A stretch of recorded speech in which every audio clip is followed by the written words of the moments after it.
asalaamu calaykum, soo dhawaada. Maanta iyo muuqaal kale oo faa'iido weyn xambaarsan. Maanta waxaan idin hayaa habka ugu fudud oo aad xeerta iskaga yareyn karto adigoo gurigaada jooga oo aan wax caalamiinta isticmaalin.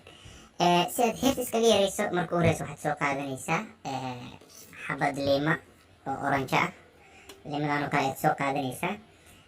Kadib waxaad sameynaysaa liimadii qobka kore ayaad ka fiiqaysaa marka ugu horeyso.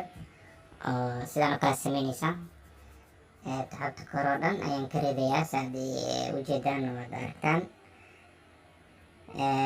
Markaad sidaan sameysid oo taxabta aad ka wada fiiqdid, wixii kaloo cadaan yar oo ku harharay ayaad ka fiiqaysaa sidaan oo kale, oo gebi ahaan oo dhan waad ka saaraysaa.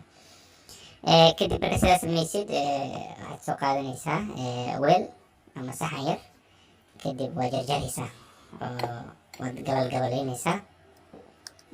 Sidaan sameynayo kala sameynaysaa ilaa iyo dhowr cado yaryar oo la shiidi karo, gabal yar oo la shiidi karo oo kale ka dhigaysaa sidaan oo kale. Mirahana waa iska bixinaysaa, waayo miraha uma baahna anaga, waa iska tuuraynaa. Gabal yaraad ka dhigaysaa sidaan oo kale, waa gabal-gabaleynaysaa. Markaad sidaas sameyso, kadib waxaad soo qaadanaysaa hal xabo tufaaxa ayaad soo qaadanaysaa. Kadib tufaaxaasina sidoo kale waxaad sameynaysaa, waad labad u qaybinaysaa marka ugu horeyso. Isagana waxaan rabnaa sida liinta oo kale, liima oranjada kale inaan u gabal-gabalinaan rabnaa. Marka ugu horeysa 4 qayb ayaad u kala qaybsanaysaa. Waayo sababta waxay tahay 4 qayb markaad u qaybso waxaa ku fududaanaysa in miraha iyo waxyaabaha wasaqda inaad iska jartid. Sidaan oo kale miro kale iska bixinaysaa. Midka kale sidoo kale asna waxaan sameynaa miraha ka bixinaa. Sidoo kale midka kale isna sidoo kale miraha ka bixinaa iyo wixii wasaqa.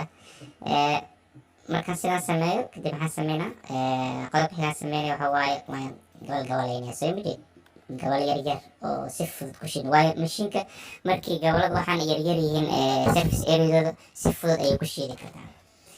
Markaad sidaan sameysid kadib waxaad soo qaadanaysaa qodobka xiga tuunaad soo qaadanaysaa. Kadib waxaan ka fiiqayaa taxabta kore ayaan ka fiiqayaa saad u jeedaan. 3 xabo way ku filan tahay. Haddaad rabto 4 xabo ka dhigan kartaa ama 5 xabo, laakiin 3 xabo ayaa ku filan oo nadiif ah. 3 xabo enough waaye. Kadib taxabta kore markaa ka fiiqdid, midka ugu dambeeyaan dhameynayaa, taxabtaan ka fiiqayaa sidaan oo kale. Taxabtaan ka fiiqay. Markaa taxabta saan ugu fiiqo kale, qashinka waa iskaga qubayaa. Kadib waxaan sameynayaa, waan dhaqayaa si aan u nadiifiyo, waayo sababta waxay tahay waxaan waa wax la cabi rabo waaye. Marka waan dhaqayaa kadib waxaan ku ridayaa qaybihii kale ee aan diyaarsaday ayaan ku ridanayaa. Kadib waxaan soo qaadanayaa mashiinkii wax lagu shiidayay. Mashiinka midka xaafadda laga heli karo ayaad soo qaadanaysaa. Kadib waad ku wada shubeysaa gebi ahaan. Liima oranjadii, tufaaxii iyo toonkii gebi ahaan waad ku wada shubeysaa. Waayo waxaan rabaa gebi ahaan inaan wada shiidan rabaa. Sidaan oo kale sameynaysaa.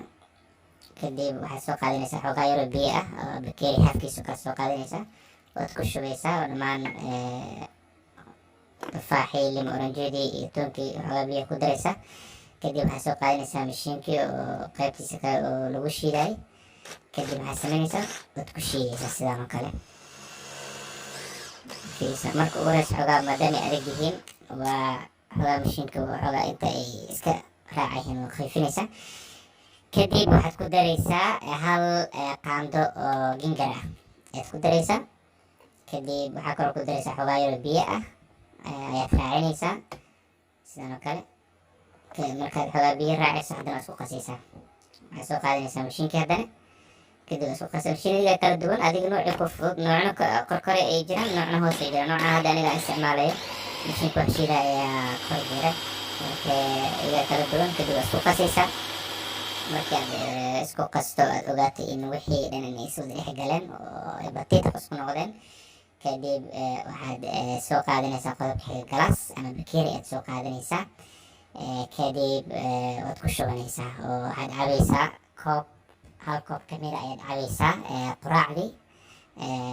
Subaxa quraacdii hal koob kamid ayaa cabaysaa. Koob kale waxaad cabaysaa maqribkii xilliga maqribada ama cashadii ka hor. so labadaasi koob oo kugu filan tahay waxayna ku suurgelinaysaa in xiriirta faaska oo dhan inaan caloosha dhan inay kaa dhacdo.